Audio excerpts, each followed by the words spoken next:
In one corner stands Connie, the outgoing, opinionated business consultant. I don't know where did he get this idea. In the other corner, her husband Philip, the opinionated, self-confessed computer geek. I always trust you, just don't argue. They're expecting their first child, and it's shaping up to be their biggest bout ever. Coming up on birthdays. It's very young now. Mommy's a basket case. She became like overwhelmed. The intimacy thing is a problem. Dad got sleep last night, Mom not so much so. Hi, baby. She didn't move. She's shy. She usually moves a lot, but she didn't move. Because she's afraid of strangers? I hope not. I hope she's like me. I'm Connie. I'm 33 years old. I'm expecting my first baby, and the baby will be due in 11 days. I'm Philip. I'm 37 years old. I work as an IT professional in an investment brokerage firm. We are expecting our first daughter in 11 days. I'm a business consultant working with young entrepreneurs. I love my job. I get energy and enthusiasm from my young clients all the times. Can go to him next week. The work I do is exactly what I'm doing at home, at work. My wife said I stay with computer as if the computer is my wife. I might use computer a little bit longer than somebody else because I'm the expert. I'm a geek. Neither one minces words about the other. I thought he looks like a technical guy, very analytic, very logic, and could be a perfectionist. We have totally different personalities. Connie is more open-minded, I'm more closed. I don't easily accept other people's opinions. I don't easily accept new ideas. Most of my colleagues love my personality because they say you never really get angry with anybody. But that's not the case at home. We all easily get angry. We always quarrel about everything.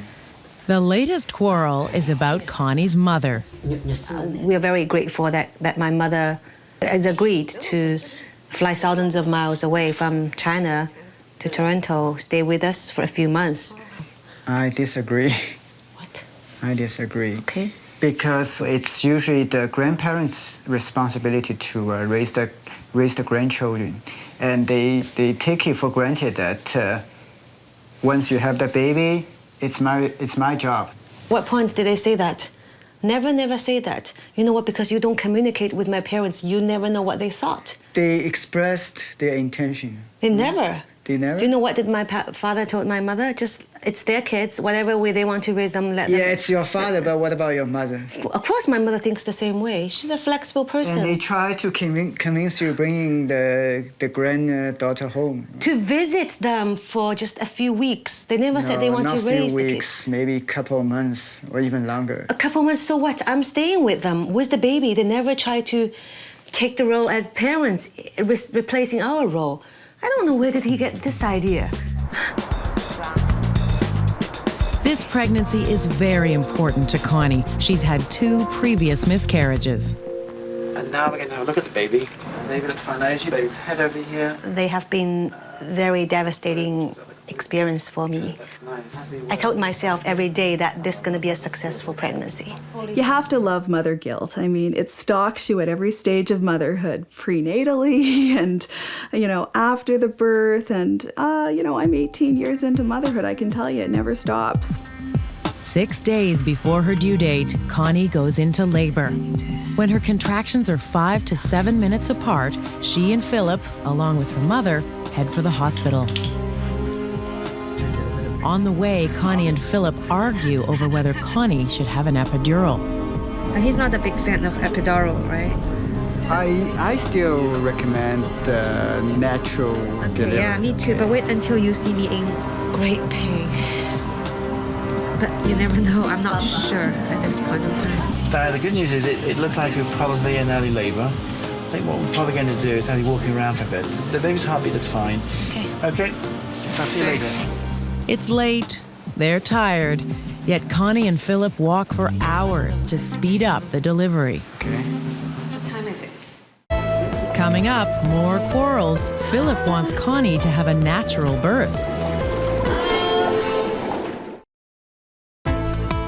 Connie and Philip are an odd couple.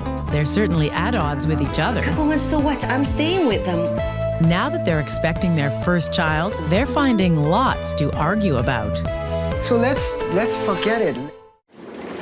The labor continues, and so does the pain. This is not your husband's choice, it's yours, okay? You're the one having the pain, so I want you to tell me what you need, okay? Epidural time? Connie chooses the epidural. Philip's not happy about that, and Connie's not happy with Philip. Because you said it's my decision, right? You said there. Yeah, but I want it to be more natural. You want it to be more. I want it to be more natural too. I'm gonna choose the best for me and for the baby. One minute I was in great pain, another minute I'm completely fine. I don't feel any pain. The trend today is to epidurals. In this hospital, in the hospital that I work in, about 40% of patients deliver with epidurals. About 40%. And that takes into account all patients, those having first babies and those having their fourth or fifth. But for young mothers who are having a first baby, most of them want to have an epidural. Okay, I have some good news for you. Okay, you're 10 centimeters. Okay, ladies and gentlemen, let's get ready here. Okay, deep breath in. Okay, sorry. Push down in your bum. Push down. Come on. Push right down, come on. Go, go, go, go, go, go, go, go, go. Keep going, keep going, keep going, keep going, keep going, keep going, keep going. Go, go, go, go, go, go, go, go, go. Come on, keep going, keep going, keep going, keep going. I've seen you being pushing. I've seen you pushing. Okay, now Right push. down, That's right a down, great right push. down, right down, right down.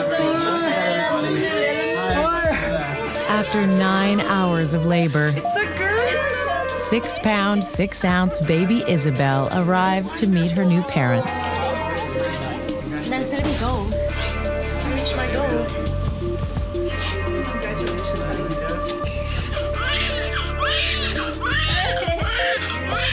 Cry bursted out. I knew that I have this amazing miracle in my life, and she will be with me forever.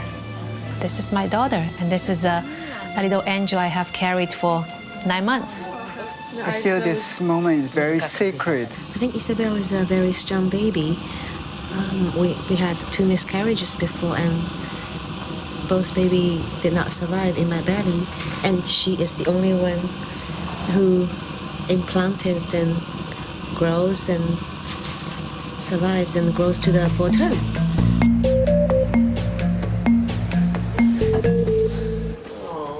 We practiced a lot about everything.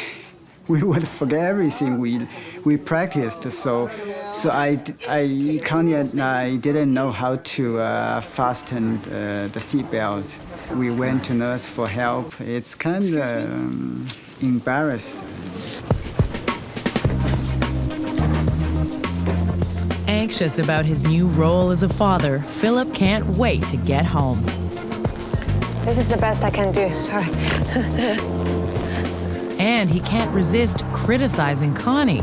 The first morning, I questioned Connie. I said, you didn't fed the baby properly. You should do it like this way or do it like that way. Coming up, baby Isabelle's mom and dad argue over who's the better parent. I always trust you, just don't argue.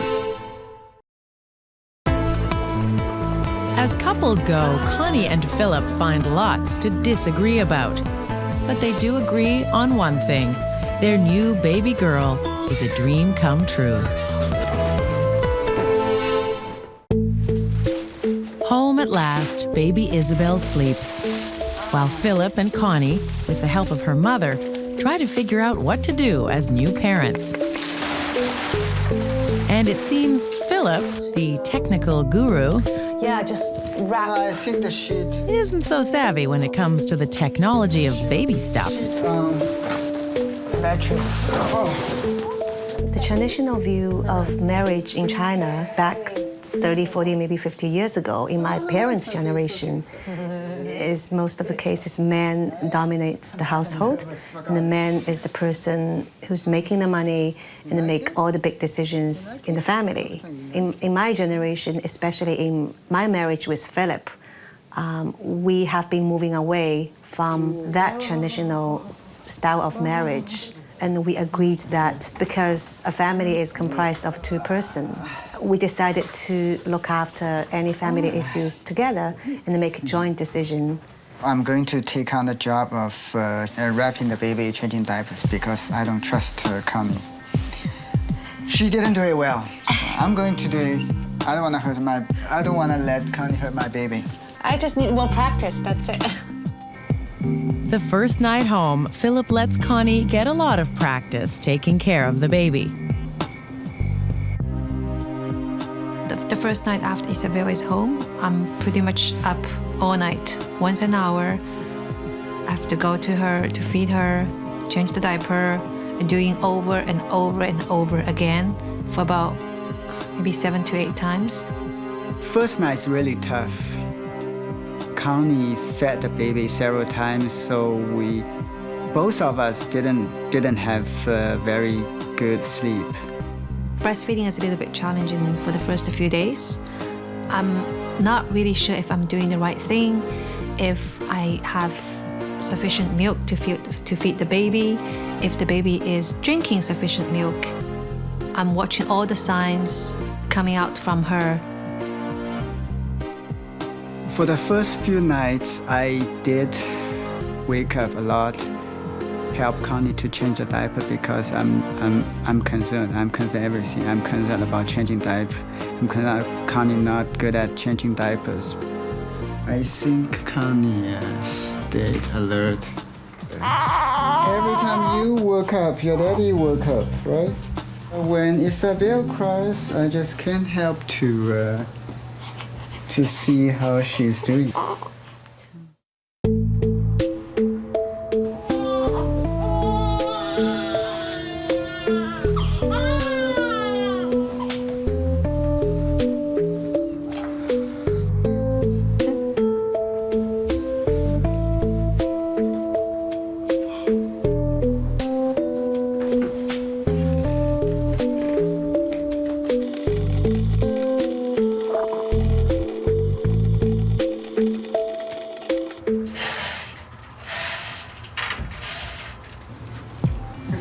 Isabelle, your grandma is playing Tai Chi in the park. As grandmother does her workout, Connie and Philip do theirs, bathing Isabelle for the very first time.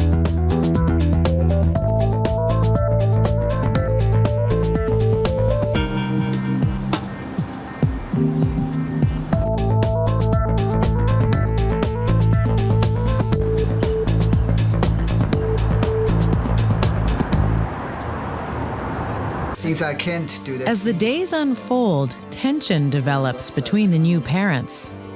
Connie, feed the baby. Looks like there is some trust issue here, right? You didn't trust I do the proper job. Is there any trust issue between us? It's not a trust issue. Because I overhear you said I'm a perfectionist. No, I hear you said I'm worried about Connie wouldn't do this good, wouldn't do that good. This is what you're worried about? I'm not trying to compete with you about who's a good father, who's a good mother. You need to do better to make baby comfortable. Right? I don't know how much better I can do. I don't want anybody to challenge me to be a good mother.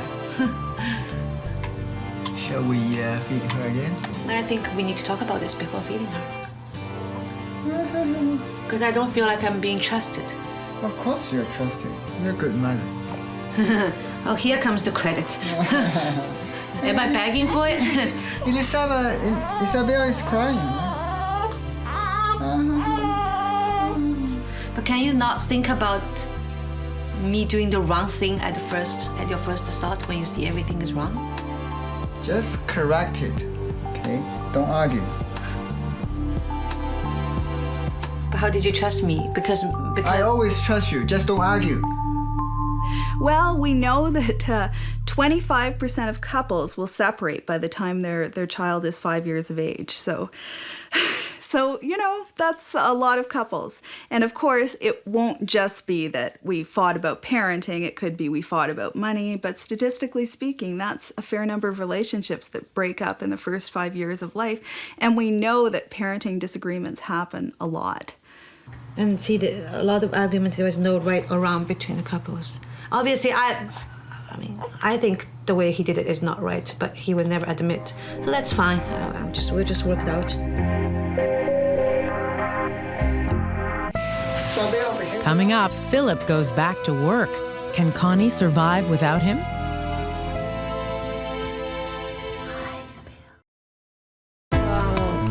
Taking care of a new baby has been a roller coaster ride for Connie and Philip. I always trust you, just don't argue. They're learning lots about babies and even more about themselves. We'll just work it out. Isabelle, Daddy will go back to work today, and Daddy hope. Baby Isabelle is now 10 days old, and Philip decides he can return to work because he thinks Connie is finally capable of handling the baby without him. Philip didn't trust me that I can do a lot of things for Isabelle independently. That makes me very angry. And I'm trying to show him that here I am, I'm a new mother, I'm still in a learning process. Give me a couple weeks and I would be able to show to everybody that I can take care of Isabelle just on myself. You know, it's so important that parents support each other in that early time when you're just becoming a family and each establishing your parenting style, because mothers in particular are learning to tap into their mother's intuition, where you're learning to read that baby's body language and respond to those little baby noises in the night. And if somebody is overriding you and basically saying, you don't know what you're talking about, I know best, then that is really wounding to the mother, and it can cause her to second guess her mother's intuition and also be really insulting to her as a person and a partner. The challenge is to look after Isabelle, feed her, get her to sleep, and cook a good meal.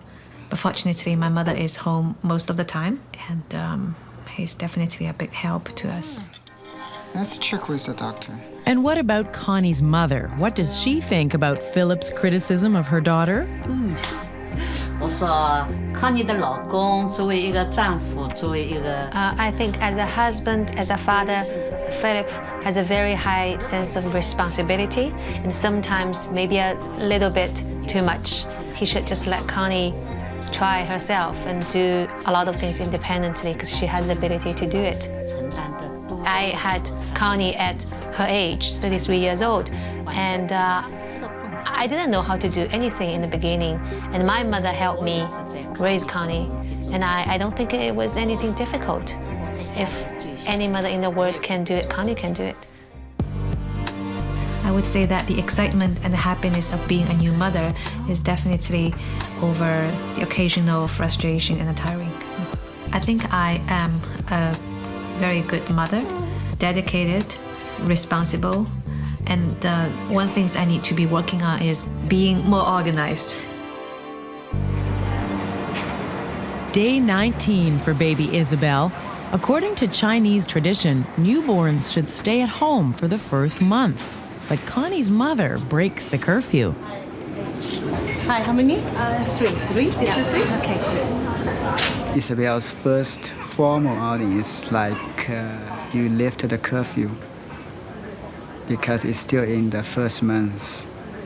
So we like to chill a little bit for the past 3 weeks.